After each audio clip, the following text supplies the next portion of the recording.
Okay, well, let's start. If I don't start, we're never gonna get done. Today's day 2. Got another 4 hours. We're gonna talk the first 2 hours, then we're gonna take a break, and then after that, we're going to do a practical exercise. Before the break, we're gonna take a quick exam. We're gonna do a practical exercise. Then we're gonna come back up here about 9 o'clock. No, 9 o'clock, yeah. And we're going to have our guests, the fire chief from Fremont and the director of the local emergency planning commission. We're going to talk with them. They're going to share a little bit about their experience. Then we're going to do a notification exercise, and then we're also going to do a kind of a practical exercise. We're going to have a couple people don the. You guys all don the stuff regularly, the level B stuff. Do you guys? You guys are maintenance. You guys are maintenance. Stefan's not. They're not maintenance. Not maintenance? Well, I guess the idea is you want to get maybe 2 guys who don't do it all the time, to get them to don the equipment, just to get them familiar with it. And I thought you could kind of coach them through that process, talk them through the process, since you're the resident historian with the most experience. And just, I'll try to video you. But also I was thinking, maybe simultaneously, we'll see how this works. I'm kind of thinking you guys are a pretty small group. It'd be ideal in my mind if we could get 2 guys kind of donning the equipment and maybe 2 guys or 3 guys setting up a large decon area.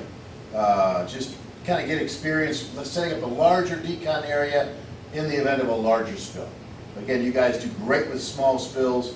Your bag way of deconning is great, but a larger spill would be a different story.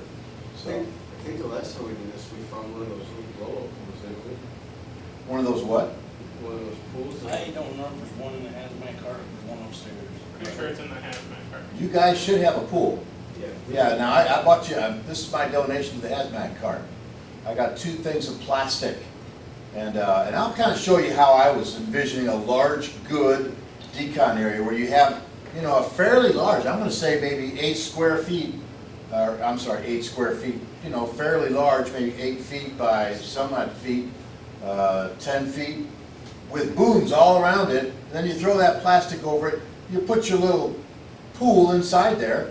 You got your little pads, outside there, and you could keep everything nice and contained, So anyway, I'll show you kind of what I was envisioning, what I think you might be good to have. I think you guys have a big brush out there, don't you? A bucket, Anyway, I'll just kind of lay it out for you. It's good to visualize it. And ideally, when they're donning the equipment, somebody's setting up the decon area at the same time. And so it'll be kind of very similar to what we're going to be doing today. A couple guys will be donning equipment, a couple guys will be setting up a decon area. Okay? So that's kind of what I hope to do in an hour. So what do you mean by donning the equipment? Donning a level B, up to level B. Like suiting up? Suiting up, is that what you call it? Yes. Yeah, suiting up. Yeah, so level B, gloves, essentially set up like you're ready to go into a hazardous area, okay? And again, you kind of coach maybe ideally 2 guys who don't do it all the time, so that they can get more familiar with it in case they have to do it. It won't be the first time, kind of thing. And kind of talk them through it, you do better at that than I would, because I don't do it all the time, so. There's Stefan. Hey Stefan, I got that for you. I went to Walmart yesterday. Awesome. You're literally good at there. I don't want you to lose it. Yeah, I'm gonna take it back down to the booth. Okay. So anyway, let's start. This is kind of the results from yesterday. Yesterday we took all those surveys, what's the weakest link, and it looks to me like there are 3 potentially weak links. I do think what I said about decontamination might have influenced people's thoughts. I don't know, maybe not. But the highest one was Decon as a weakest link. And I was talking about a bigger spill, not just a regular small spill. But the other 2 were fairly high also, the notification and detection as well as the actual spill cleanup. They were ranked also fairly high. I would like to, let me get this test out. I wanted to go through that test from yesterday. I'm not going to give yours back. I'm just going to go through it real quick and talk about the questions. I guess I could give it back if you want. Would that be easier for you? If you had it in front of you? Let me get it for you then. I think you guys would be the, let's see here. Yeah, there's stuff on, so. 1, 2. You that tired? Rob was here in the morning, wasn't he? Yep, Is he coming? supposed to be. I think that's a Steven. That's a me. Is that you? That's me. Steven Tosker? Tasker. Tasker? This should be Better about than- right. Let's see what we Better do. than Casper. Why don't you see, if you find yours in there and then, we'll talk through it real quick.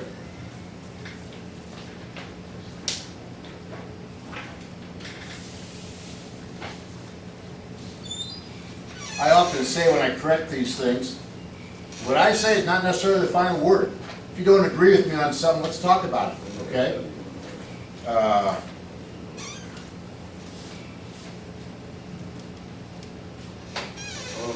Everybody out there?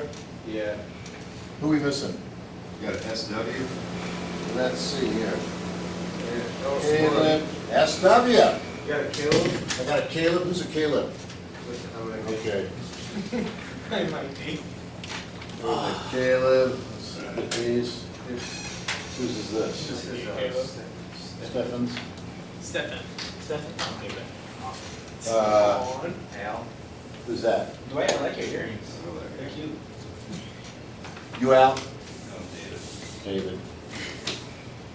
That's not it. Isn't that so nice of him? It is. Those are blanks. That's probably why I messed up. I gave you a bunch of blanks. You just got around. David. Damn. That's you? My dog. Al's either be here or not. Who? Al? I don't know who. Who's it? Al? Oh, you know what that is? That's my first attempt at an answer sheet. Okay. Okay, let's talk through it. You got Rob's there too? Good. You're thinking ahead. Okay, I'm gonna go through it pretty quick. The key components of every spill, I put down, what did you guys put down? What would not be in that list? Notify the EPA. Notify the EPA is definitely not. Gee, what else? Anything else? What? No. One more that's not necessarily in every spill.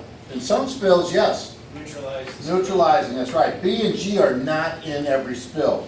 Now, what's the order of the remaining?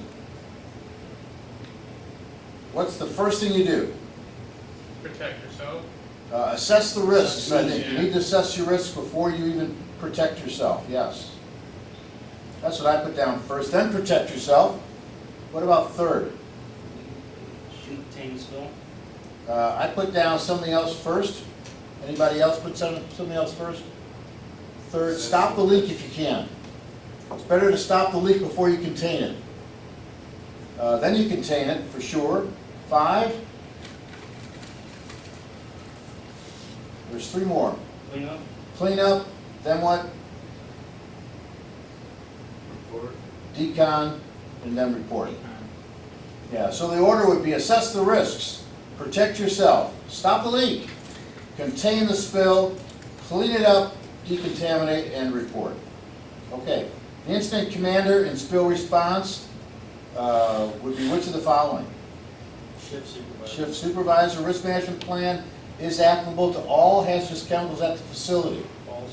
False, very good. Only TDI really, with the risk management program. Which of the following is included in the risk management program? This I did not talk about yesterday, and I apologize.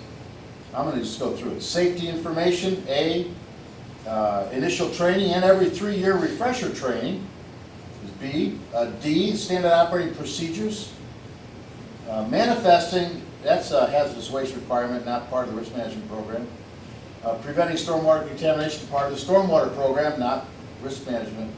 F, preventative maintenance, annual notification That exercise. is part of the risk management, the preventive maintenance. Yes, yes. Annual notification exercise, and the spill response in coordination with emergency coordinators, local emergency response teams. So all of them but C and All of them but C and, what was the other one? E. E. E, yes, okay, great. The Woodbridge Stormwater Pollution Prevention Plan requires the implementation of best management practices, monthly inspections, annual training. True. It is not necessary to periodically inspect and repair the containment systems at the facility. False. False. I like the idea of annual checking it out, resealing it if necessary. The SPCC plan requirements state that site inspections are to be conducted monthly. The main purpose of the SPCC plan is to prepare and implement a plan for oil products. SPC is only applicable to oil. But yesterday also, and Bill? you were saying that polyol's got the oils. in it. Polyol's got that question mark. It is not in the current SPCC plan. And you also said wax yesterday too, did you not? Oh, I did, you're right. Like I said, my word's not the last word. Good job. So spray wax and oil products. Polyol, TDI, no. Thanks, Dwight. If petroleum-related products or a hazardous substance enters the stream or waterway, Woodbridge officials are to report the spill immediately or less than 2 hours. Yeah, all regulated hazardous waste must be shipped off-site using a hazardous waste manifest, a licensed transporter, et cetera, within a certain time frame. True. There, I'm going to put a little caveat there. You are sometimes classified as a conditionally exempt small quantity generator, but I'm going to encourage Brandon or who handles hazardous waste. Reggie. Who? Reggie. Reggie? Reggie ships it out, but then it goes back to materials, and then they do all paperwork. Okay. Well, I need to talk to them because I don't like the fact that they're not manifesting because you're technically classified as a small quantity generator. But I don't think that protects Woodbridge. I think it's better for Woodbridge's, and you're paying a high enough price, they should manifest it. I mean, they don't want to do it because it's easier, and it may be less for them. But to me, anyway, I'll talk to them about that. I'll talk to Brandon, because we're going to be doing an audit Wednesday and Thursday. You might see me walking around. In fact, we'll be talking probably tomorrow, Dwight, some about maintenance stuff. Sure. Okay, number 12. Essentially, that is true except for it's 25 gallons instead of 50 gallons. So technically, it's false. If it said 25 gallons instead of 50 gallons, it would have been true. Okay, the SPCC plan must be revised. I put down F, all but A. It has to be done whenever there's a change of locations, key personnel, and every 5 years. So all but A. Those are confusing, this, that, and the other, but not this one. Inadequate or ineffective training is estimated to be responsible for 70%. A small quantity generator of hazardous waste. Woodbridge can accumulate no more than 6,000 pounds. It has to be shipped off-site. Must always be removed within 180 days. That's true. Which of the following are part of Woodbridge's best management practices? I did not put down minimizing solvent use, but the rest I did. So A, B, C, E, F, G, H, I. There are specific requirements for how regulated hazardous wastes are to be containerized, labeled in drums, and must be kept closed. True. Waste TDI that is properly neutralized is no longer considered hazardous waste. I put true because you don't know what is all. You hope it's neutralized, but Okay, that is, I didn't say this, it's funny, I do 2 sessions, as you know, back to back. As I'm doing the second session, I'm thinking, I just said that, didn't I? But I said it in the morning session, if you know what I mean. I emphasized this in the second session. I should have emphasized it in the first session. The hazardous waste mixture rule is very clear. A listed hazardous waste, like TDI, mixed with anything, is still a hazardous waste. And so that is false. TDI that is properly neutralized is still a hazardous waste. And so I don't care how much neutralizing agent you put in there. I don't care if it's sat for a year reacting. It's still a hazardous waste, okay? TDI mixed with anything is a hazardous waste. What do you call it? Clothing, you know, you might have in there, personnel protective equipment, whatever, it's always a hazardous waste. While hazardous waste drums do not need to be labeled while in storage, but they do need to be labeled before shipment off-site. That is false. They need to be labeled during storage too. I may not have worded that very well. But they need to be labeled during storage and before shipment off-site for sure, but also during your storage time. And the last one, small amounts of paint thinner waste cannot be added to the waste oil drums, provided the mixture is not a hazardous waste.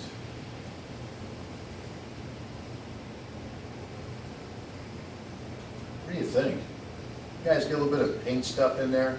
No, because then you don't know what's being shipped and it's labeled as oil. Okay. So that would be true, in your opinion? Okay. Any other thoughts, comments? What do you do with your little bit of paint thinner that you might have? What? It needs to be labeled as what it is. I mean, if you get a pint of paint thinner, because you're painting something, honestly, I think you're fine to put that in your waste oil. I think the regulations say that's fine. See, we got dinged on something not too long ago because it was a mixture in, it might have been within the polyol. There was something else that was. You're talking about the waste management company didn't like it. Yeah. Yeah, that's not the regulatory agency. But honestly, if you got a little bit of paint thinner, I think you're fine putting that in the waste oil. If you want to start a new container, you can. Don't throw it down the sink, don't dump it outside. You know, I think you're better off just, if it's a little bit, put it in the waste oil. You know, I think that's legally fine, and I don't think anybody's going to care.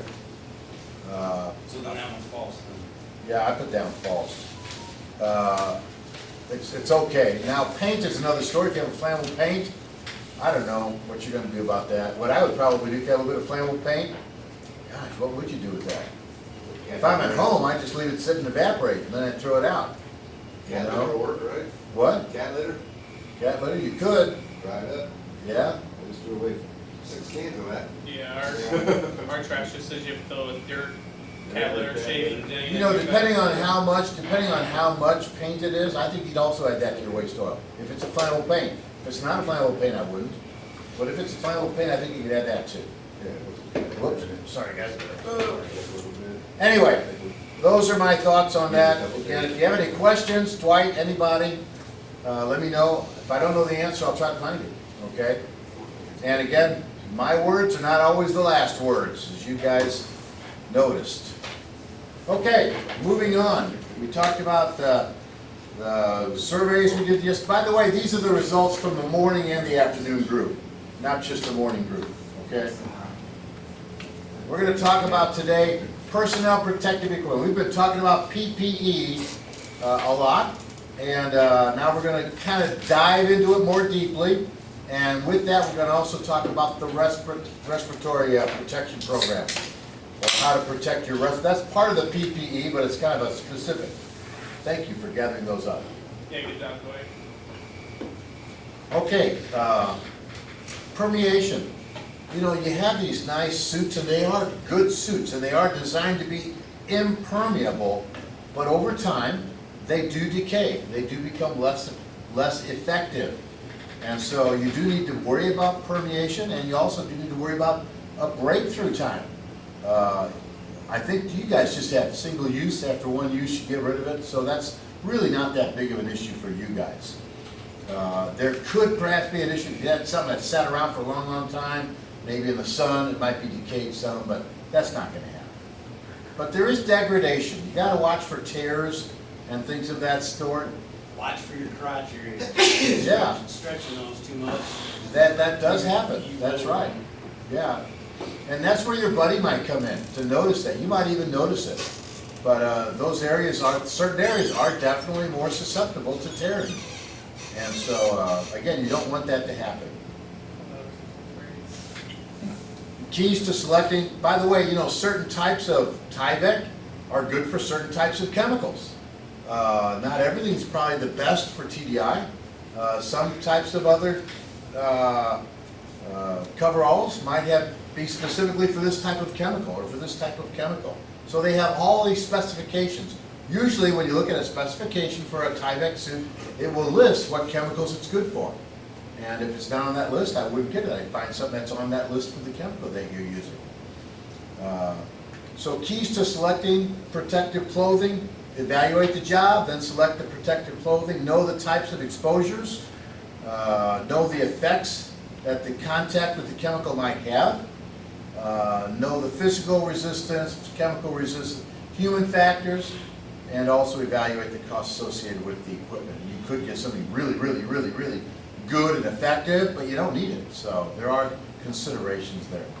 There are 4 types of general protection, and you guys generally use level B, and level A is even higher. It's what they would call almost like a moon suit, where you're fully encapsulated. Right now you might have some exposure around your head, an area like that, but other than that you're pretty well covered and protected. Level C is just your air filter, air purifying respirator, and level D is even less. So types of protection. Level A, you can see a picture of it over there on the side. It's essentially everything. You got your SCBA even inside your suit in this situation. So it's the highest respiratory, skin, and eye protection. Level. In that suit, isn't there another suit kind of inside that one? There may be, I'm not really positive. I've never really dressed up in level A. I couldn't tell you. In my opinion, you don't need to, When I did but you mine, might, but they might. back under it. You said there was Tyvek underneath of it? Yes. Over there? People who do it all the time, they might do that. They might put a Tyvek, like what you would wear inside of that. I can see benefits to that, especially during the decon process. But I don't know that it's necessarily required. It might be practiced, you know what I mean? So, okay, level A, we're gonna go on to level B. That has the highest level of respiratory protection, but lower, a little bit lower with skin. You can see right there by his head, you can have some air that gets in there by your hair and by your head. Other than that, you're pretty well protected. Level C is your pretty high skin protection, but a little bit lower with respiratory protection. With these air purifying respirators, you need air. You cannot go into a confined space with that kind of respirator. You cannot go into an immediately dangerous to life and health, IDLH area, with that kind of respirator. Not going to work, not good enough. And then level D is pretty much, you know, maybe a suit, boots, gloves, that's about it. No respiratory protection at all. This is kind of the breakdown of how often they use it.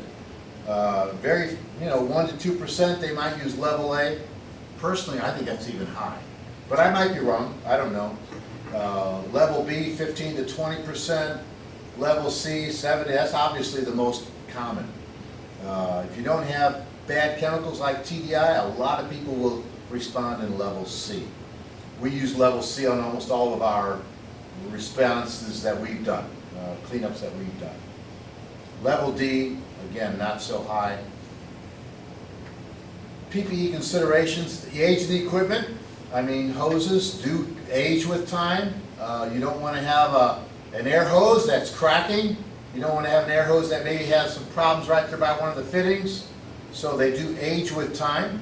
I think I told you the story yesterday of one of the other facilities. Somebody was on top of the tank and their hose kind of broke loose. I'm not sure what the problem was, but it obviously didn't hold up. I actually just bought a breathing airline, which I'm not going to put into use. It did not have lockable ends on it. I didn't even know it sold them. It did not have It lockable. did not have lockable Okay. ends on it. It was a breathing airline. And I won't use it.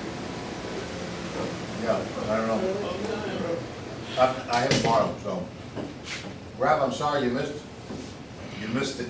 Check into the quiz. No, not sorry. Not in the least, huh? Okay, moving on. Chemical resistance is something else you want to be aware of. Again, does the hose, does the equipment resistant to the chemicals that you have? Certain chemicals are going to be reactive, kind of more harsh than others. Cleanability, comfort, communication. Communication is compromised when you're in level B. It's harder to hear, harder to talk. You know that from experience. I mean, you'll talk to Paul today. I mean, they have radios, and they do have, you know, you can get face pieces with radios and earpieces. I don't think you guys need it, but that's what they do if you do it all the time. Design, durability, flexibility, temperature resistance, visibility. Okay, inspection. You should inspect the personnel protective equipment before you put it on. Check it for tears. Not even just when you put it on, but even as you've been wearing it. Check it for tears. Check the seams, look for cracks. Maybe signs of swelling, stiffness. That might be more true for gloves that you use over and over again.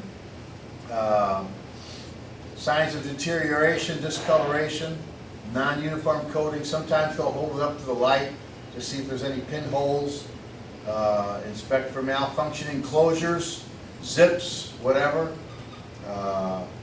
And then check the clothing for compatibility of material. That is what they've already done for you, so they've already checked to make sure that your tie bed is good for TDI and other stuff. Any questions on general personnel protective equipment? Suits, not so much respiratory. We're going to talk more about respiratory. Suits, gloves. Guys have problems with stuff getting inside your glove? If that ever happens, obviously clean it out or do something, you know. Sometimes if you're up high, you might flip it up. I don't know how they do it, but there's different ways to kind of keep the chemicals from getting inside your glove. Well, if you remember, like we talked last year, if you're working above, you got your gloves over your suit. Yeah. If you're working below, you got your suit over your gloves. Yeah. I mean, that's just, it's kind of, I'll say it makes sense, it's practical. You know what I mean? But you don't always think about it, you know, so, yeah. Okay, I'm going to go on to respiratory protection, okay? Respiratory protection, you are required to have a respiratory protection program, which Woodbridge does have. Yeah, by the way, I have handouts there. I didn't really pass them around. I passed a couple that way. Thanks, you guys. Let me see what page we're on. Oh, the page number's cut off on this one. I didn't print it right. It's about the third page back, third front. Respiratory protection, when is it necessary? What types of respiratory protection and prerequisites for use? Okay, do I need a respirator? If you work with hazardous chemicals, there could be a danger in the air. You cannot always see and smell the hazards. Why would you not be able to smell a hazard? I'm talking generally now. Why? They don't all have odors. That's right, and some chemicals, believe it or not, the odor threshold is, how would this be? Is above the hazardous threshold. So you might smell it, but the hazardous threshold has already been surpassed at that concentration. Some chemicals, now that's not true for ones here, but you can't always rely on your smelling of it. Another reason why is sometimes you're desensitized. Your nose has been smelling it for a while, so you really don't smell it as much. So you don't really rely on your nose. You cannot always smell the hazards. Dust, smoke, fog, mist, fumes, gases, vapors, and sprays can all be very hazardous to your health and safety. So you need to ask yourself the following question: what is the exposure limits allowed for a particular contaminant? We've talked about that for TDI. We talked about that for DEOA. I'm sure they have limits also for the spray wax, although you don't really have a way to monitor it. So have the hazardous levels for your work area been measured? For TDI, for sure. And do you have the correct amount of oxygen? Again, we talked about that. Those air purifying respirators are not good in limited oxygen atmospheres. And are you trained?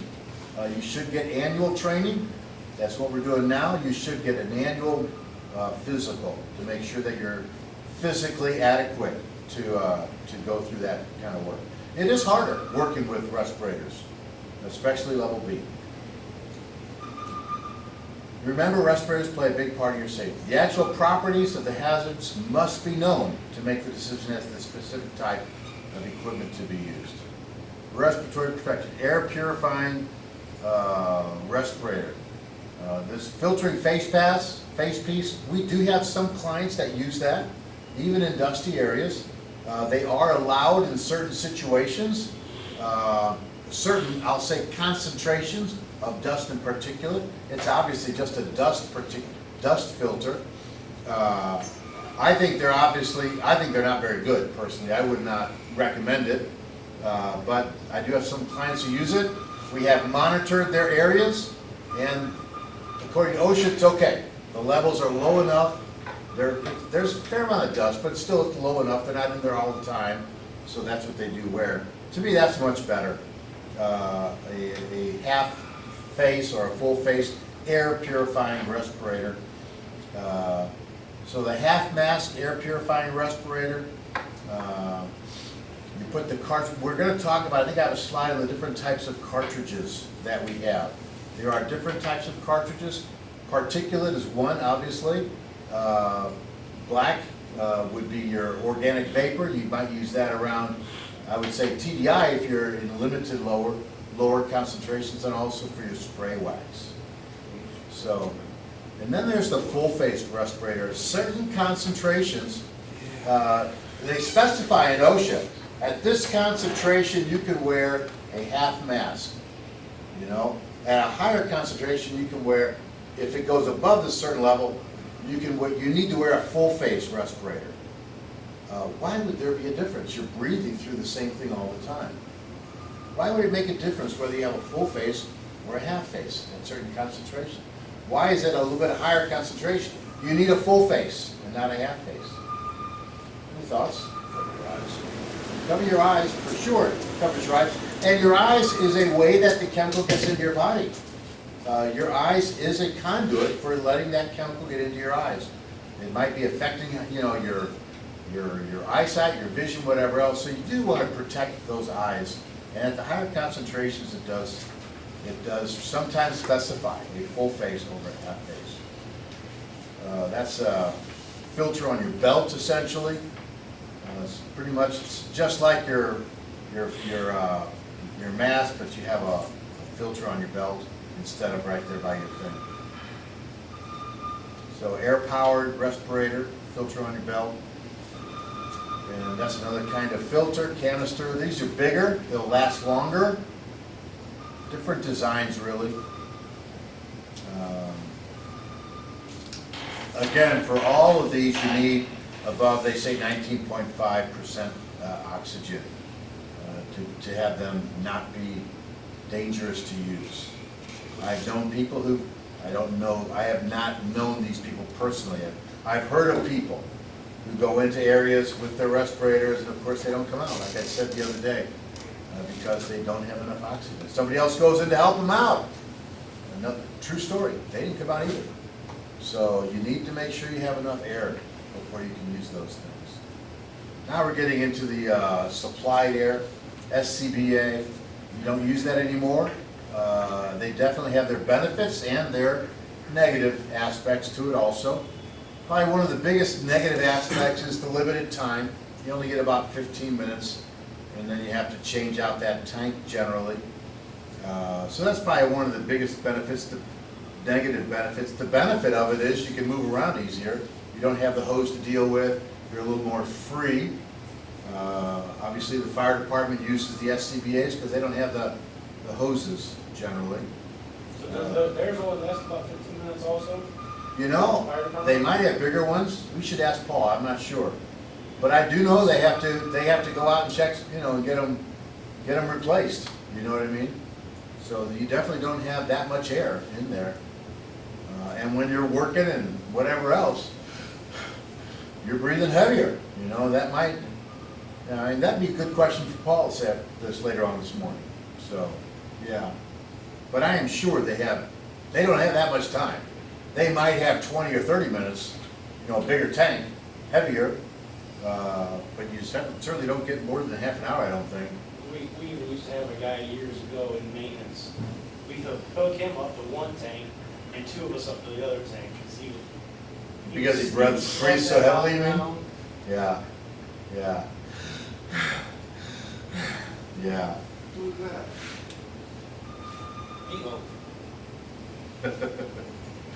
Okay, this is kind of what you use, your supplied air respirator. Definitely got a lot of benefits.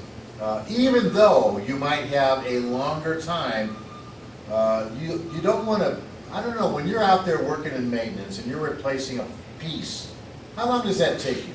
Does that take you more than an hour? I think I was suited up over the weekend about 3 hours. 3 hours? And Not you- one time, but Okay, so you would, what time frame would you come out and take a break? I know myself, I'll give myself about 45 minutes. Okay. And I won't go much longer than that, because it's too much. It's hard, yeah, yeah. I think 30 minutes is a good, I'll say 30 to 45 for your benefit. But yeah, I mean, I think you do need to take breaks. It is harder working with these air supply When we change out a respirators. TDI pump, it's about 6 hours. So you go in and out. Do you have two teams, or you just have one guy takes a break, then you go and get back and do it again? It all depends on the individual, and it depends on what we got going on. Are you talking about the big pumps or those smaller pumps in the surge area? We're talking about the big pumps in the surge area. Okay, Because okay. disconnecting them and blowing them back, and then you got Yeah. to shoot it up the entire time. Yeah, yeah. Okay, so again, even though you might have a longer air supply period, still take breaks and realize your limitations. I'd say 30, max 45 minutes is a good time period whereby you should take a break. There's your air supply respirator with an escape pack, like you guys have, congratulations. Not every Woodbridge facility uses those. You should have those in IDLH, immediately dangerous to life and health situations. In case you lose your hose or some other thing happens, it gives you 5 minutes to get out of the spot, get out of the area. You do have to turn it on. Dwight said yesterday, don't leave it on while you're normally in there, leave it off. If you lose your air, you turn it on. Only when you lose your air. Only when you lose your air, yeah.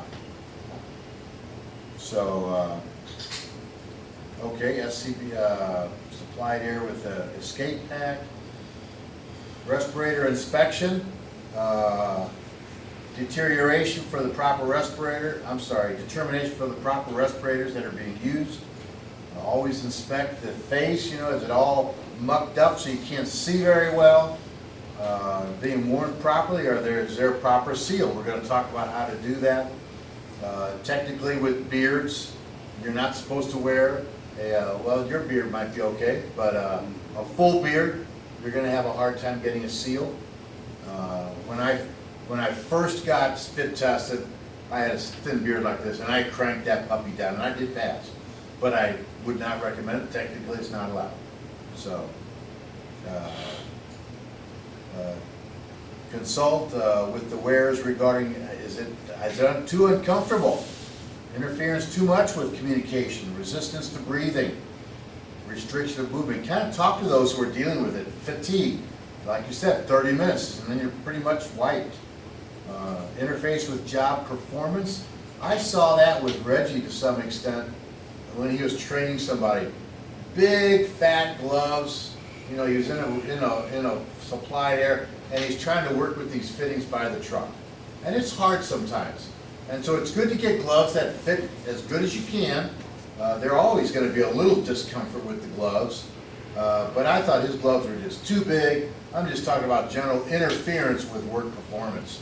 His gloves were not really conducive to what he was having to do. Again, it wasn't Reggie, it was somebody he was training. And this was a number of years ago. I think I have a video of it actually. Interference with vision, it does inhibit your ability to see well. Confidence, do you feel comfortable, confident with the respirator? Do you feel claustrophobic maybe, I don't know. So fit testing, you should always do an annual qualitative or quantitative fit test. I think you guys do a quantitative fit test where they'll hook you up to something kind of check the level. Can do a qualitative one where they might use banana oil or smoke, put you in a little hood, and the quantitative ones are much more common these days. Years ago, they did a lot more qualitative. You should also, every time you use it, you should do what they call the positive pressure check. What is that?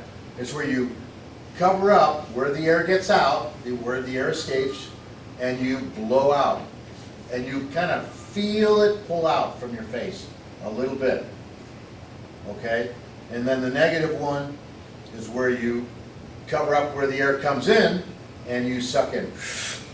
And you can feel it kind of go up against your face. So every time you put it on, and again, that's something I think would be easy to kind of skip, easy to kind of bypass. I mean, it takes 30 seconds to do a negative and a positive, and yet I think it's easy to sometimes, okay, it's tied up, it's done, it's okay. But it's always, always important that you do that positive and the negative, and just make sure you've got a good seal. You may not know there's a little error or problem with the seal. Types of PPE for each category, we talked about that a little bit already. Limits to PPE. I kind of combined some slides. We talked about taping gloves to the suit. Did you understand what Dwight was saying? If you're reaching up high and you're working up high and the chemical is going to come down, he always recommends putting the gloves over the suit and then taping it down. If you're working down below and you might get some TDI up here, then you put your suit over your glove and then you tape it down. They don't really technically say in the instructions which way to do it. Either way is fine. When I learned it, I did it over. I didn't really, think about all that stuff, but I think your experience is great. If it's up high, you put the glove over. Just imagine how that chemical's going to be coming down. Down low, put your suit over your glove. Respiratory fit test, we talked through some of this stuff. Just some more slides. There's your different colors for the different acids, gases, or chemicals. This is for the air purifying respirators, not necessarily for the supplied air. You don't really have these for supplied air. But they have different colors for different types of chemicals. The most common by far would be your black one. That's your organic vapor. They also have particulate ones, organic vapor and acid gases. They have some combined ones, yellow. An acid gas could be here, your DEOA. It's a type of caustic acid. So ammonium, they have different kinds, different, and so you really want to make sure you don't just put a filter in, but it's the right filter, the right color-coded filter for what you're doing. Recommended procedures for cleaning. Do you guys all have a dedicated respirator, air purifying respirator? Do you guys have a dedicated face piece for your Yes. the maintenance stuff? All the guys have the older system that I have a couple of tanks up on that. I'm in the process of switching over because the ones that we were using don't have any support anymore because they just went out. Okay. So we have switched over to the Scott, and then I'm still in the process of getting everybody masks for that. Okay. So, and that's your maintenance team, correct? Hazmat. For the whole hazmat team. Are you the kind of the point person for the hazmat team? Sure. I mean, it was Mark, wasn't it? Is it now you technically, or is it I would say Adriano? probably Adriano. Adriano would technically be I would say that. the person responsible. I know Mark was. So, but obviously he delegates it a lot to you. So, I see the smiling Stephen next to you. So, anyway, yeah, I think Because it's, he knows who answers the phone. yeah. I mean, so everybody on the hazmat team should have their own dedicated face piece for the air supplied respirator. And, And then you got your tank, and then Right. you got your piece that you hook up. It's Right. the face mask, which everybody will have. Yeah, the face mask is dedicated to each person. Yes. Now, everybody does not have an air purifying respirator, is that correct? Tooling does?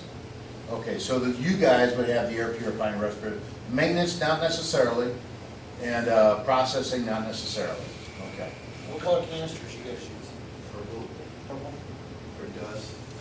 Yeah, yeah. Okay, well, cleaning procedures. I mean, you should clean your respirator every time you use it, even though it's dedicated. Even though it's just for you, you should always clean it. I mean, you get your sweat on there, you're gonna have your microbes are gonna be growing on there. It's just better to get your little alcohol wipe and clean it out. Maybe periodically put it in warm water and soap water and really wash it out really, really well. Again, that's gonna keep that thing longer, and it's gonna make it easier and better to use. It's gonna help your vision, whatever else. So if you're gonna be cleaning it, remove the filters, cartridges, canisters, disassemble the face piece by removing the diaphragms, things like that. Wash it, and they say warm water, 50 degrees centigrade water, that's pretty hot, water. Use a mild detergent, use your manufacturer recommendations on how to clean it. Maybe at times use a stiff brush. So rinse the component thoroughly then with warm water. Again, they say recommend 50 degrees centigrade, that's pretty hot again.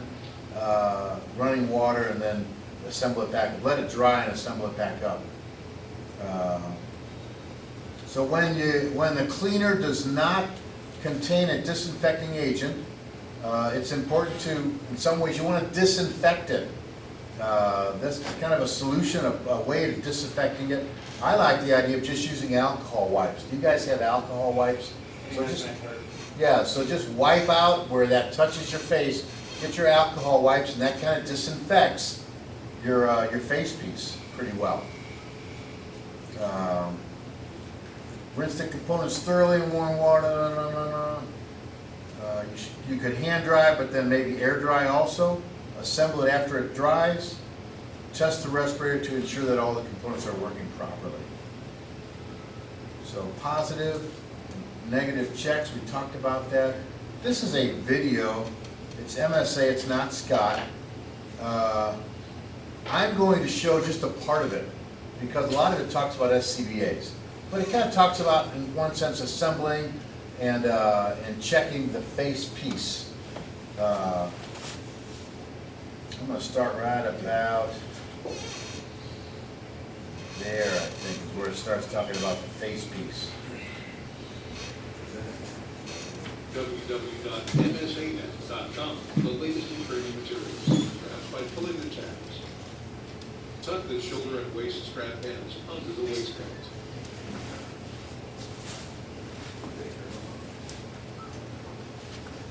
Check that the sealing ring is present, seated properly, and is not torn, gouged, or nicked. Do not use a cover lens in a high-temperature environment. High temperatures may distort the cover lens, or Go back a little bit. between a cover lens and the face piece lens may condense and distort vision. Always remove the cover temperature environment. High temperatures may distort the cover lens.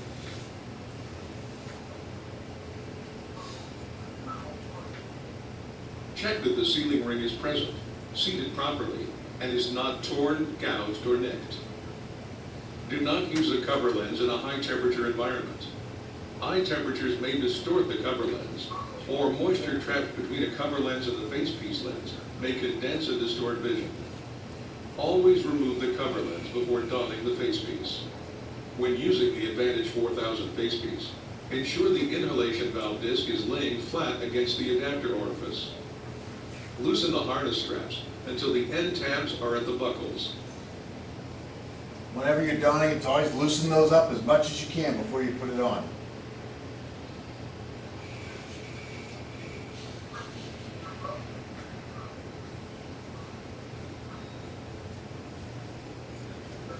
Grasp the straps and place your chin in the chin cup.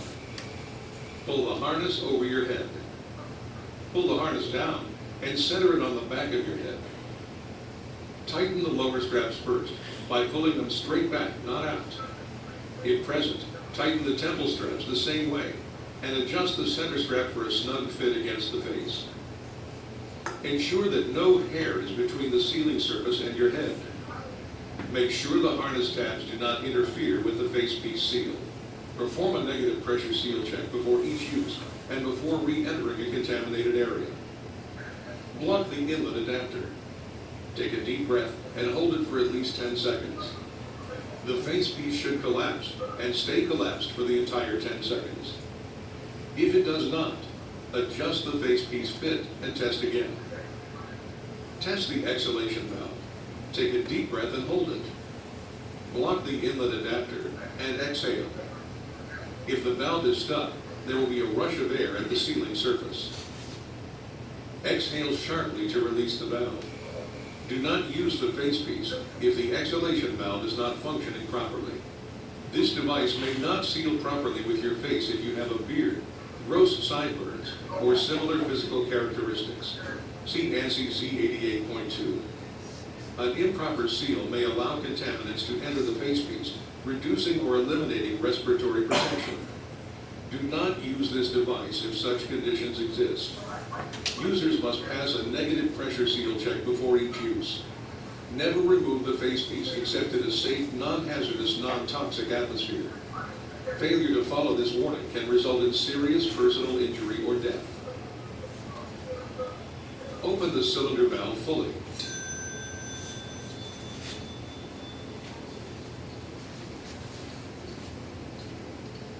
To connect a push-to-connect regulator, press the release buttons and remove the regulator from the keeper.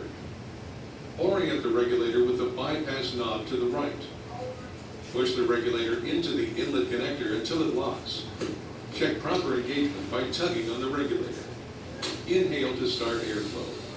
To connect a slide-to-connect regulator, orient the regulator with the bypass knob to the right and slide button up. Slide the regulator down the rail until it stops. Swing the regulator into the adapter and push it until it locks into place. Inhale to start airflow. Check proper engagement by tugging on the regulator. Do not use the respirator unless the regulator is connected properly. A regulator that is not installed correctly can separate from the facepiece unexpectedly. Return the respirator to an MSA trained or certified repair person to correct the condition. Failure to follow this warning can result in serious personal injury or death. Check the bypass again by turning the knob counterclockwise until you feel increased airflow. Close the bypass. There must be a continuous flow of air when the bypass knob is open. If not, do not use the apparatus. The respirator must be checked and the condition corrected by an MSA trained or certified repair person before using it. Failure to follow this warning can result in serious personal injury or death.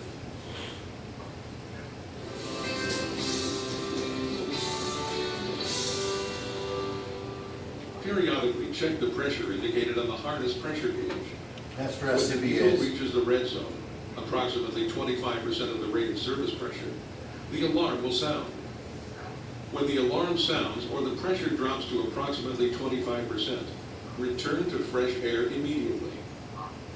If you experience reduced airflow, immediately open the bind cylinder can become an airborne projectile under its own eye before disconnecting the on-alarm audible alarm. I think I'm gonna stop there. Close the cylinder valve and open the bypass to release. That's system more for pressure. SCBA's, so you really don't have that anymore, so I'm not gonna worry about it. www. Isn't the hose and those tanks, ours system and that tank, SCBA's? Self-contained breathing apparatus means you have a tank. Is that what you're asking? Well, we're hooked up to a tank with a hose. Yeah, technically, my understanding, self-contained breathing apparatus means self-contained, like a tank. So they call those SCBA's. So If what's the you're, other one's called? Because we've always known them as SCBA's. yeah, I mean, if you go underwater, they call it self-contained underwater scuba breathing apparatus. And so it means you have a tank and you're self-contained. You're not hooked up to a hose. What you have is, I would say, a supplied air respirator. That's the technical term I would say. It's a supplied air respirator. It's not a self-contained breathing apparatus. That's the tanks. So that's my understanding. Scuba, again, would be underwater. SCBA, which is the common way of saying, means the tanks. And what you guys use is supplied air respirators, which again, I think is great for your purposes. We're going to move on a little bit. Every year you should get a medical exam. What month do you do that usually? Do you have a certain month that usually happens? January? Okay. So every January they should come and they should do a quick medical exam. How long does it take? How long do they do each person individually, I guess? You kind of go in and out. How long does it take for each person? 15 minutes. 15 minutes. And it is medical as well as respiratory fit test. They do a physical.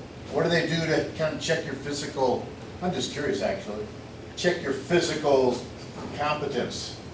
Do they check your breathing? How well? I mean, sometimes I've done a respiratory test where, and you have to exhale. You gotta do it in a machine. You're going to a Yeah, breathalyzer. but it's like you see how much you can breathe out after you take a big breath. Yeah, okay. And that's probably the extent, I would suspect, of the physical. Do they do? They do your sight, they do your hearing too. Do they? Okay, yeah. So it's a good physical test. Yeah, good. So everything that should happen, as well as your fit test. Then you go to another station where they do a fit test, or they do it all at the same spot? That's a small bus that comes out. Yeah, yeah. So you'll have one station where they do the medical, then you go to another station where they might do the fit testing. Okay. Okay. So proper fitting, we talked about that a bit. Here's kind of a summary of a checklist. Do a fit test. Make sure you got training. Make sure you have proper care of your SCBA. Measure the hazard levels if you can. Make sure you have a medical test. Review exposure limits on the SDS. What are your exposure limits? Get the right respirator. Annual physical, annual training. Check for oxygen levels. Again, we've talked about that. Proper maintenance of your of your face piece. Look for signs of deterioration as your rubber cracking or whatever else. Follow your policies and procedures for the company, and we're only approved respirator that you've been received. So we're gonna, any questions on personnel protective equipment or respiratory protection? Any questions, comments, experiences you want to share? Pretty much old hat for y'all. It's kind of a review, hopefully. Okay, we're going to talk about some general site control and decon. What does site control mean? What is it? What do I mean by that? Any thoughts? Site control.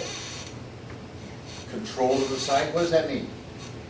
Making sure nobody's entering that's not supposed to be. That's right. That's exactly right. Putting up your yellow tape barriers where you need to keep unknowing people who are not involved in the cleanup out. So you got to think about where people might be walking, and then barrier it off. You have some cones, something like that. Do you have any cones here or not? No, we just use caution tape. Okay, so some facilities have these large cones. They go about this high, and it's easy to hook up some tape to that and run it to another cone, let's say. That might be really helpful if, like, I'm just saying, for example, you're outside, there's a spill, and here comes another truck. And, you know, you can kind of cone, you know, section off that area where they know not to go in there.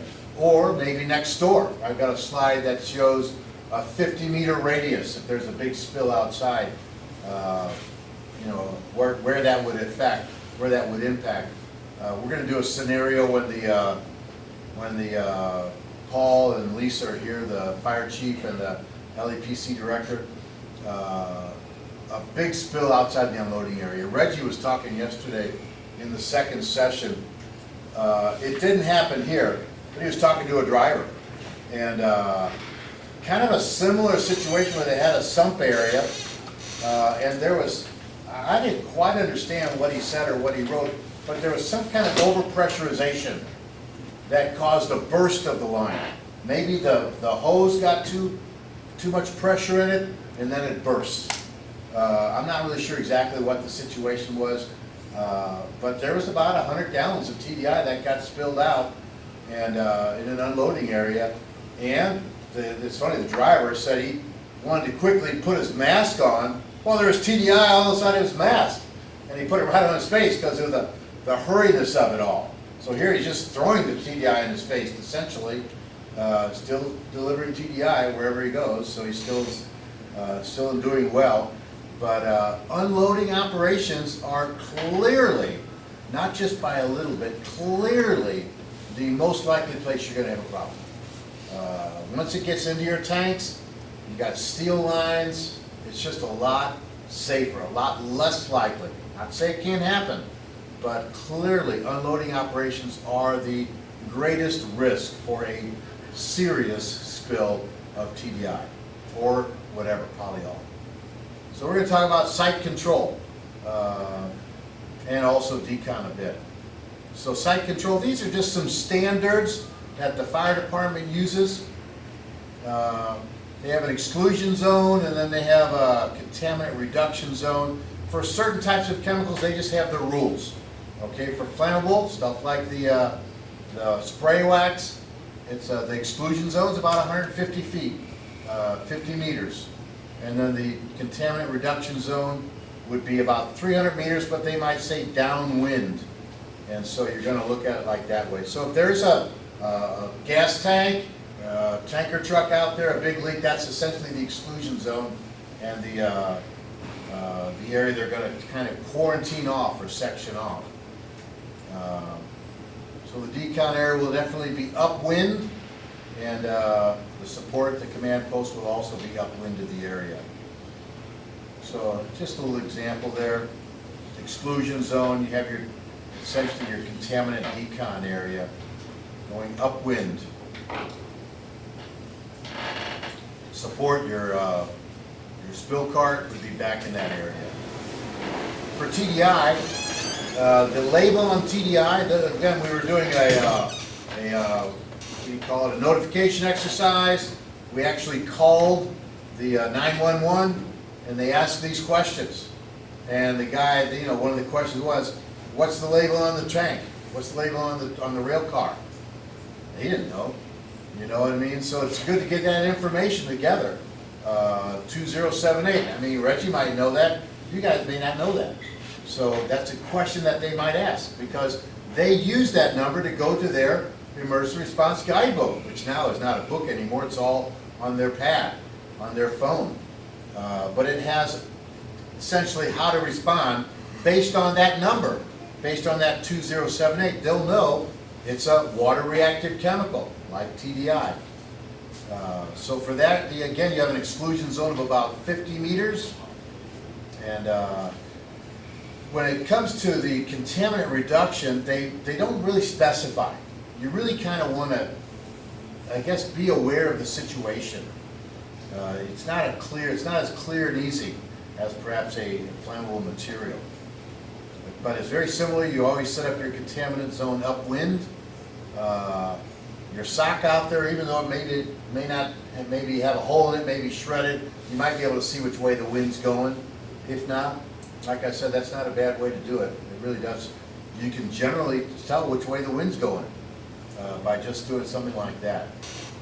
So again, you're going to have your post and your supply areas up on the upwind side. There's your plan. Kind of a windrows there. You'll see which direction the wind comes primarily. So primarily, that's where the wind comes from, not the way the wind is going. So essentially, what this means is the wind, if you look at that biggest triangle, is most likely coming this direction. Okay? From there, going this direction. Maybe also this direction. So the reason why I say that is, I mean, if you look at your parking area, That's this direction. There might be some times when the wind might be going that direction, but primarily it's gonna be going this direction if you have a spill. Don't assume it, but you could, you should check it out, but it might be going this direction. So in many ways, if there's a spill here at your unloading area, that could be affected. What the guidebook says is 50 meters all around, and that's what that circle is. So if the fire department comes, and they're gonna use that guidebook, they're gonna say, okay, it's that, 2078, look at the book, 50 meters, they're gonna quarantine off in that parking lot anyway, because that's within their 50-meter recommendation. So, again, you might have to go next door and kind of say, hey, you guys, if your cars are in there, why don't you wait a little bit, if you want to go get your cars, whatever, I don't know.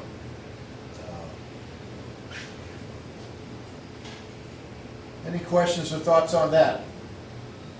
When we do the risk management plan, which is part of the TDI regulation for RMP, you guys were inspected on that recently, and there were some issues that need to be corrected, but for the most part, I think you did pretty well.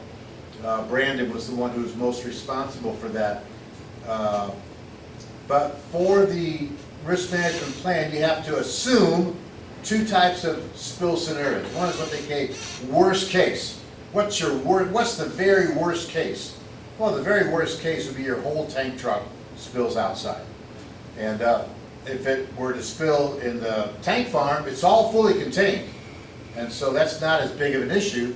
It's a bad deal for sure, but not like a whole tank car going outside, where you're going to get a lot of vaporization. On a hot sunny day, you're obviously going to get a lot more movement of the vapors than in the wintertime, when you're going to have, not even going to have it moving, probably, the TDI. It's going to kind of gel up in some ways in the cold weather. So anyway, the two scenarios. One is the worst case, which is the whole tank being released, and what would be the impact area? The impact area that we modeled is about 0.4 miles. So that would be beyond that 50 meters, it would be about 0.4 miles, about a half a mile essentially. So if there was a whole tank that was released, the fire department might notify people within a half a mile radius of the site and say, hey, maybe you should lock in place or whatever. Don't go outside, whatever. They also require us to do what they call an alternate spill scenario, which is something that perhaps more likely to happen, still pretty bad, and for that we assumed 70 gallons. And that's pretty much what we're assuming with, with today. I think I said about 100 gallons, 70 gallons, it's about the same thing. Reggie said the story he was saying was about 100 gallons that got released. So I pretty much used that. That is a video, which I don't know if we have time to look at that or not.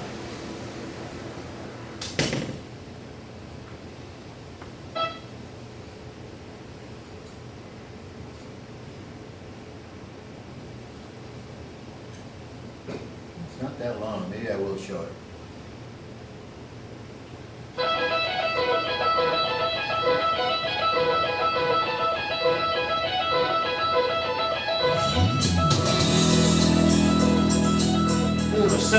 This is a facility in New Jersey.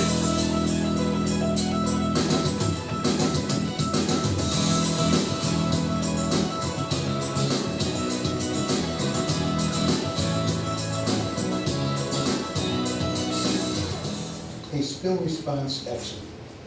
The one thing I remember about this, and I just kind of say it to kind of say how I feel. These guys didn't take it seriously. We were doing this spill response scenario, and there was maybe one guy who was taking it seriously. All the rest was kind of joking around, really wasn't taking it seriously. And I think when there's training like this, if you don't take it seriously, it has little to no benefit. And so again, if we do a spill response scenario, take it seriously. Don't just joke around, think it's nothing. That's just, that sticks in my mind from this time. Fremont Technical Products Facility located in Woodbridge, New Jersey. The spill response scenario included the release of toluene diisocyanate, a toxic and reactive chemical, during an unloading operation. Once the spill was observed, the notification was made to the emergency coordinator.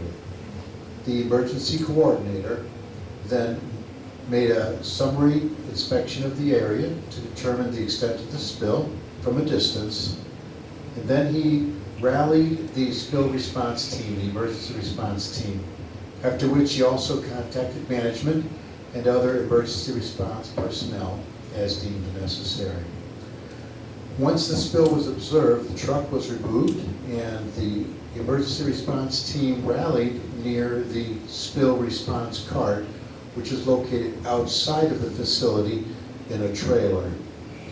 The material inside the hazmat response trailer was opened and various materials were unloaded so that they could make a proper spill response. Yeah, everything Nice needed right table there, I set thought it was up. kind of nice. And the material as necessary was placed on the table. Decon information, decon equipment, all of that was located inside the spill response trailer.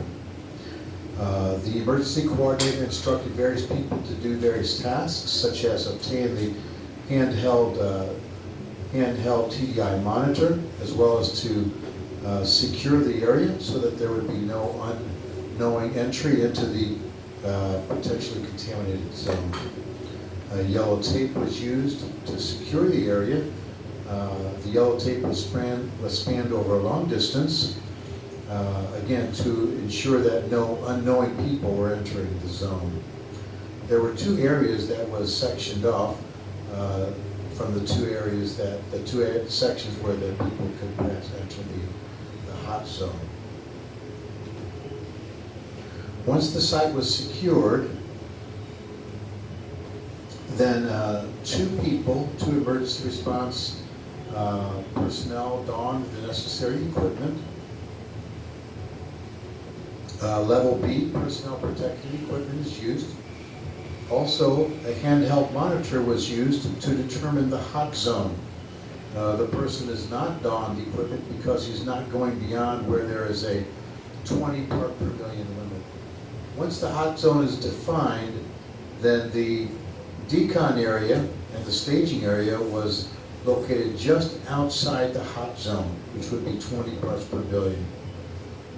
The emergency coordinator instructed the two emergency response team personnel as to what to do. They entered with some neutralizing agent, as well as some other absorbing equipment.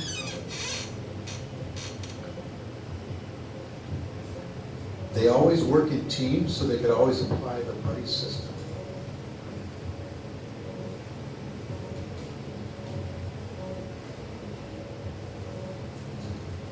The spill response equipment was located near the spill, but not too close to the spill. The area was boomed off because they didn't want to spread it any further than it already had spread.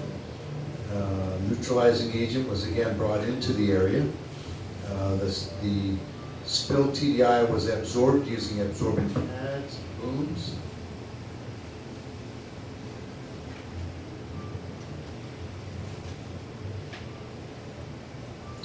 The neutralizing agent was spread over the pads after they were absorbed, and a large amount of neutralizing agent was placed inside the small containment area where the bulk of the toluene diisocyanate had accumulated. It's an exothermic reaction, so you have to be careful not to add it too quickly. Once they had absorbed all the material, they brought in a drum that was used to collect the material, and then the contaminated material which is now neutralized, was brought outside the hot zone, and the decontamination process began inside small little swimming pools. Once the area was cleaned up, the emergency coordinator then entered again slowly and cautiously with the handheld monitor to ensure he was not going above the 20 part per billion limit. After the area was properly cleaned off and the site was checked, then the barriers were removed and an inventory was made of all the equipment that was used. The handheld monitor was replaced from where it was, and then a post-action meeting was held to determine how the response went.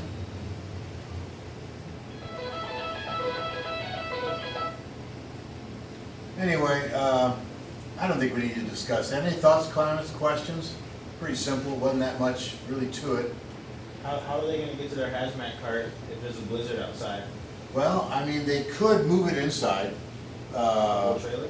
Or just like? I think they would, I think if it was cold out, they would go out there and still do it. That's just what I would suspect. I forget what time of year I was out there, but it didn't look cold. So, yeah, I guess pros and cons to having it outside. You're right, if there's a lot of snow, that's gonna really hinder things. I don't know what they would say to that. If there is a spill of TDI, especially if it's cold out, not gonna be nearly as bad because of how it gets so viscous, so thick. But, yeah, I mean, I don't know. If let's say, I'm just imagining out loud right now, let's say you had about a foot of snow and they had a spill like that, I would say, if it were me, I would try to move that thing inside somehow, but it's gonna take a bit of time. You know, trying to get a plow out there to move the area and stuff. So, yeah, that's a good question. Yeah. Any other thoughts, comments? Yeah, how they marking off the area where they first marked off down in Tustin. You're talking about the secure area where they put the red tape, yellow tape? They just went way back. I mean, they just went way back to kind of keep people away. Then you saw later on they came in with the TDI monitor. And the hot zone was maybe, I'm gonna say from here to the window, away from where the spill occurred. So they would probably assume that whole area was the warm zone. They really did not delineate the hot zone from the warm zone. They just pretty much set up the decon area right there where they monitored the 20 was starting. They also did not remonitor during the time. There was a, you know, one thing, my opinion, and I know you guys have one bag of what, kitty litter? And I think I may have said this yesterday, I don't want to repeat myself too much, but those pads work great on a nice smooth surface. I think they're not as effective on a gravelly or a rocky or even a concrete surface where there's a lot of ups and downs. And I think at times you might want to maybe start off with the pad, but if it happens outside, you might want to follow up with some kitty litter to try to get some extra stuff up. Again, when I've seen some of the things when they'll lay the kitty litter out and then they'll spray it to kind of neutralize it, you know, rather than just pick it up. Either way, we talked about that in detail yesterday. Any other thoughts, comments?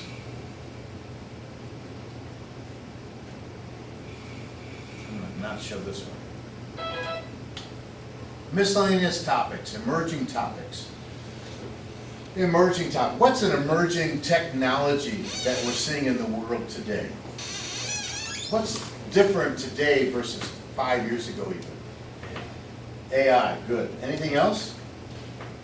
Anything else that's really a lot different now versus 5 years ago? Gas prices. That's true.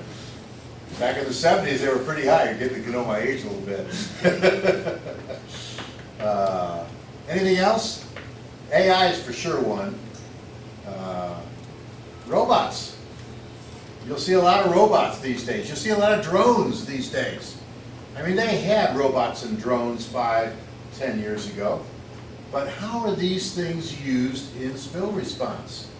You'll see if you look at the news, you'll see how they're using drones in the military activities that are going on around the world. Ukraine and Iran.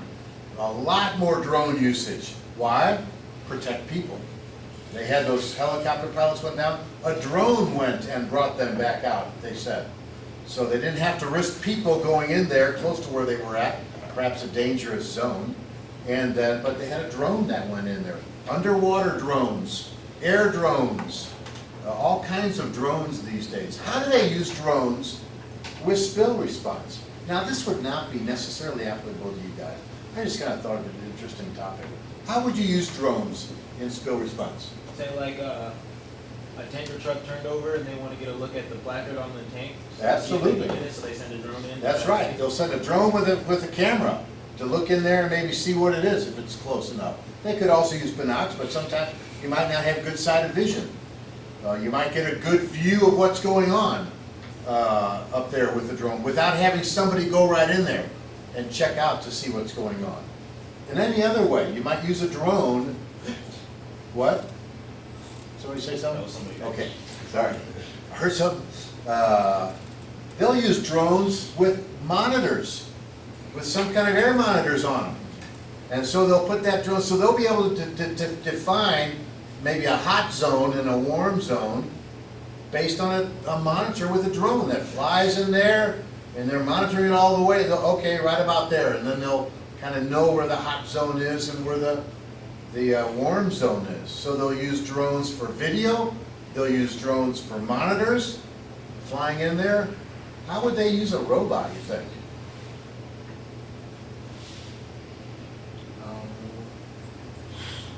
To move to move a tanker truck, like if they need to move a vehicle or something? I mean, maybe they could move certain things. I mean, I'm thinking of what kind of robots. A lot of times you'll see a kind of a small little thing that rolls in there. It's not like a person. I was thinking Yeah. big robots for moving. Yeah, I don't know. I mean, I'm just telling you what I've seen. I haven't really researched it all that much. I do know that they have tried to use some robots in certain areas. There was a fire that occurred, and I forget where it was. I'm thinking it was Kentucky, but I might be wrong. And they essentially could not put out the fire and could not stop the leak. And so they essentially let it burn and leak. Like what they did in that eastern Ohio city when they had vinyl chloride. I think Lisa can talk about that because she was fairly involved in that, actually. It was a controlled fire, a controlled release. And controversial. I mean, they let that fire, vinyl chloride, burn. And it's not a complete combustion. So when it burns, you're going to have a partial destruction of the vinyl chloride, not complete. You're going to have air pollution. That goes up. They also had a lot of water that had vinyl chloride in it that they had to then dispose of, and I know Lisa was very involved in that because they put it in a deep well. Very controversial. A controlled fire is sometimes deemed the best way to deal with a spill. Rather than risk the life of somebody going in there and trying to stop the leak, let's say, or stop the fire, I guess, I don't know. This is a situation where I would think in the future, I'm kind of projecting, there might be robots who can go in there and do something to perhaps lower or reduce the spill, the leak, and you're not risking life. Obviously, I would not want to go in there in a fire hazardous, potentially explosive situation and try to stop it to, forgive me for saying this, protect the environment. My life is more important. The environment will heal itself in time. My life, once it's gone, it's gone. It's not going to come back, and so, anyway, so I think drones and robots will be used more and more in spill response. Spill response, for the big spills, I do think they're using it now, mostly with monitoring and visual, not so much right now with actual stopping of a leak or a spill in a hazardous situation. But I think it could happen. I think it will happen in the next 10 years. You'll see people like Lisa working with robots, perhaps, these big spill response companies, perhaps. So anyway, we talked about air hose management. I'm not going to talk about that again. If you do have an air hose that's contaminated, you should wipe it off with some, a rag with some Decon. Obviously use gloves. The guy should have, the guy who's wiping it should be fully donned with the level B stuff. Buddy system, we talked about that too. I stressed this yesterday and I'll stress it today. Don't ever enter a hazardous situation with your level B or whatever by yourself. alone. Don't ever do that. That is too risky. You should never enter it. You should always use the buddy system. And I'll just say that and stop. I take it back. I will say a little bit more. The buddy should be responsible for checking the suit of his buddy, making sure it's not torn or rut. Should check to make sure he's not being overly stressed, maybe heat stress. Make sure he's not. Make sure he's still functioning. So these are some responsibilities. I like the idea of the buddy also kind of giving a check of the guy's equipment before he even goes in. You know, you got two guys who are going to go in. Okay, you check the equipment, make sure the belt's tight, make sure the hose is all connected up before you even enter in. So those are different ways that the buddy kind of works. We talked about reporting in the event of a spill. There's not necessarily a need to report according to the regulations, but there is a need to have an after-action review of what they would call a near miss. That means, let's say you almost lost 100 gallons out there in an unloading operation, but luckily you were able to prevent it, for say, or some other kind of near miss. A near miss is an unplanned event that has had the potential to cause a leak, spill, explosion, release, unexpected contact with a chemical that would be rather disastrous, okay? A little thing in the port cage, not necessarily a near miss because it would be rather controlled. But the regulations do say you need to investigate near misses. And you need to have a meeting to talk about it. Okay, we almost had this problem. Luckily we didn't. What should we do? What procedures should we change? What equipment should we change so that this definitely does not happen and result in a catastrophic release? So what to do after a near miss? Report any near misses if you're involved in one. Report the unsafe working conditions perhaps. Maybe it was human error. Maybe you need more training. Maybe it was malfunction of the equipment. Whatever. And then post-response activities. This in the case of a near miss as well as an actual spill. Make sure you do your proper waste control, waste storage, disposal, replenishing the equipment. We've talked about that a dozen times. And a post-incident meeting. Within 48 hours, you should have that post-incident meeting. That's what it says in the regulations. You don't wait a week. You don't wait 3 days. You do it the next day or the day after. If you need to change your standard operating procedures, you change the equipment, you talk about that in your after action review. Incident investigation, I said within 48 hours. Who should be involved? The scribe, the incident commander, management. If there was an outside contractor, I'm going to talk to Lisa today to see if there's a good outside contractor. We talked in the second session with Brandon and others. I know some facilities, if it's a spillover, let's say they would say 10 gallons. If they spill more than 10 gallons of TDI, they call another company to come in and deal with it. They don't deal with it themselves. You guys don't really have a policy like that. You might want to consider it, you might not. Either way, whether you do it at 10 gallons or 100 gallons or 1,000 gallons, it's good to know who you can call when you need to and have it right available. Because again, it's just better to get them involved as soon as possible. Even though they come in, they might be more equipped at handling a spill or a release into the environment, but they're not going to be as familiar with you inside the facility, nor will they be as familiar with you guys in reference to the actual hazards of the chemical, TDI. So after action review, what went right, what did not go so well, and what would we do differently? Okay, I'm going to do a quick quiz, okay? And then we're going to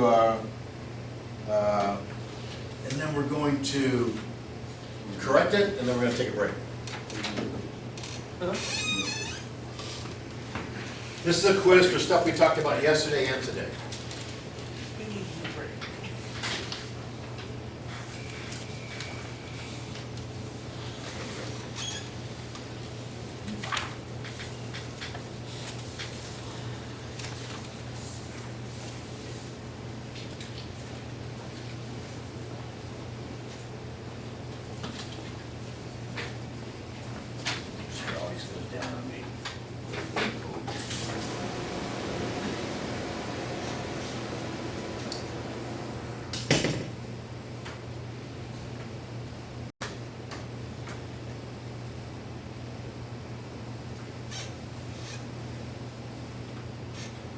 Please write your name legibly on the first and last page.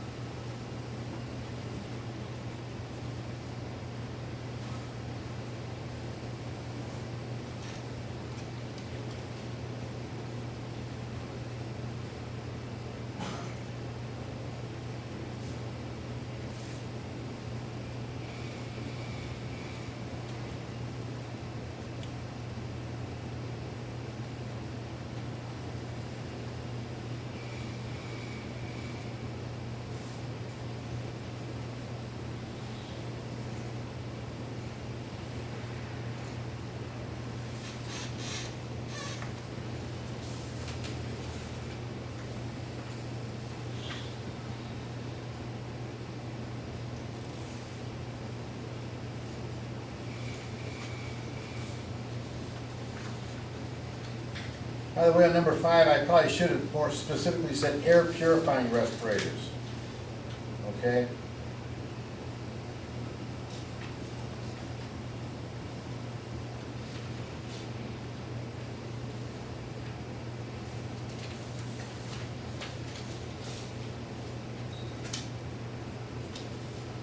Is that what you're calling our system, the hose? Air supplied air? No, air purifying respirator means you've got filters, Okay. like these canisters. That's an air purifying respirator.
One minute, okay?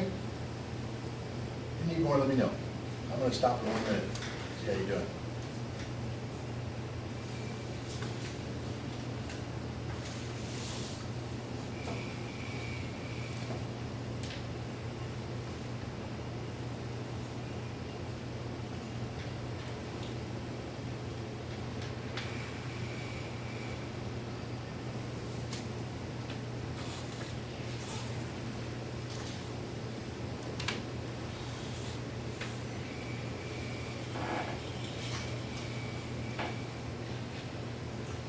Had a note that you need to leave early, Stefan.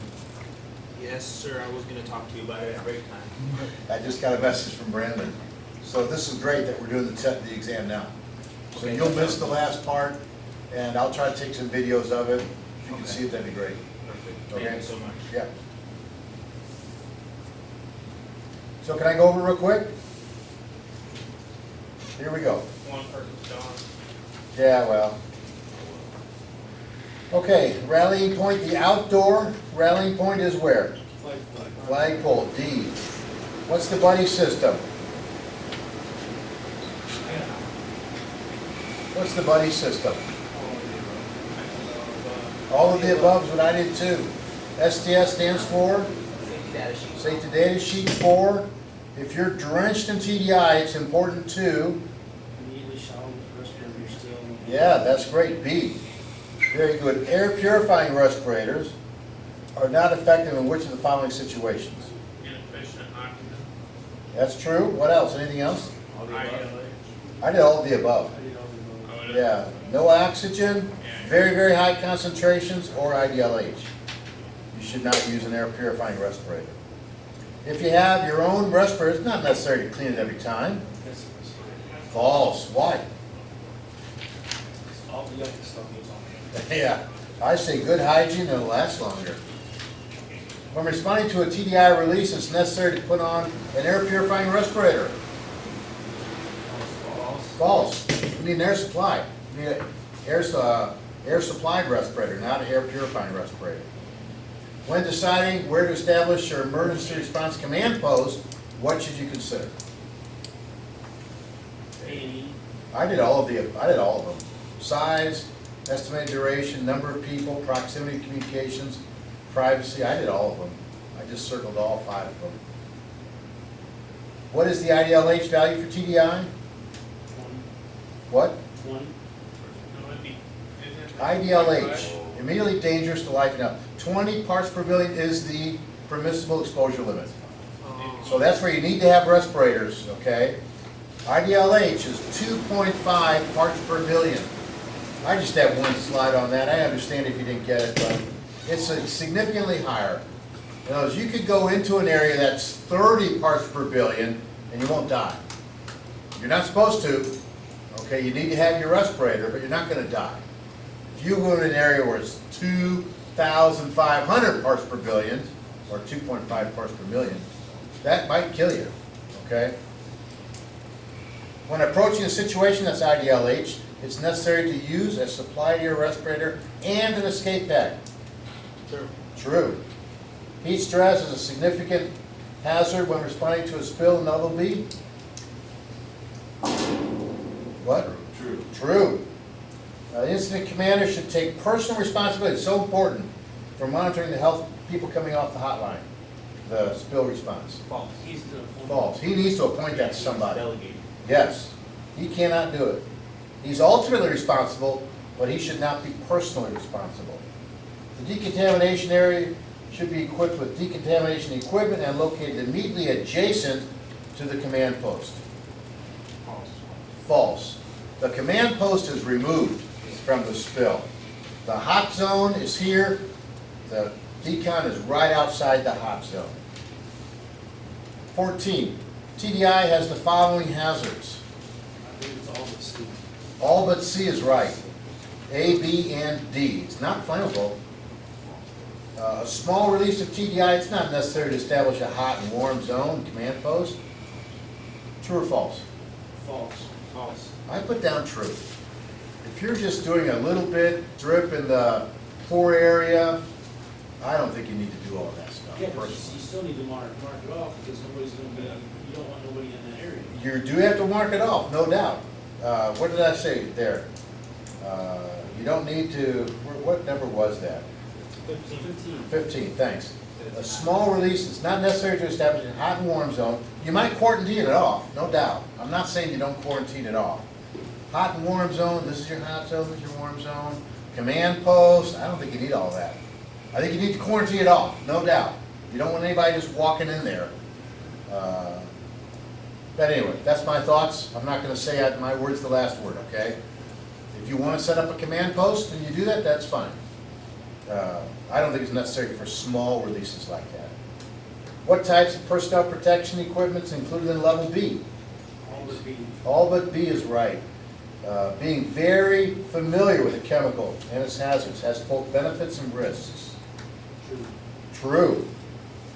Fit testing your respirator is always required before entering, when entering an area with respiratory related hazards. True. True. Do that positive, negative pressure test. One sign of potential heat stress is being really thirsty. True. True. And when responding to a spill of a chemical, it's critical to work just as fast as possible. False. False. Good. Turn them in, please. That's time. What time we got? How about if we do this? I've got 15 minutes. In 15 minutes, let's meet over there where Reggie works. Okay, and we're going to move the spill cart over in that area. We're going to use that area to do our donning test and to do a decon area. So that's going to be about an hour, and then we're going to be back up here at 9 for Lisa and Paul. Okay? Fire Chief Paul. I've got to be more formal. I'm gonna go print those. Thanks very much. Appreciate you doing that. Everybody turn this in. Everybody sign the sign-up sheet. Where'd it go?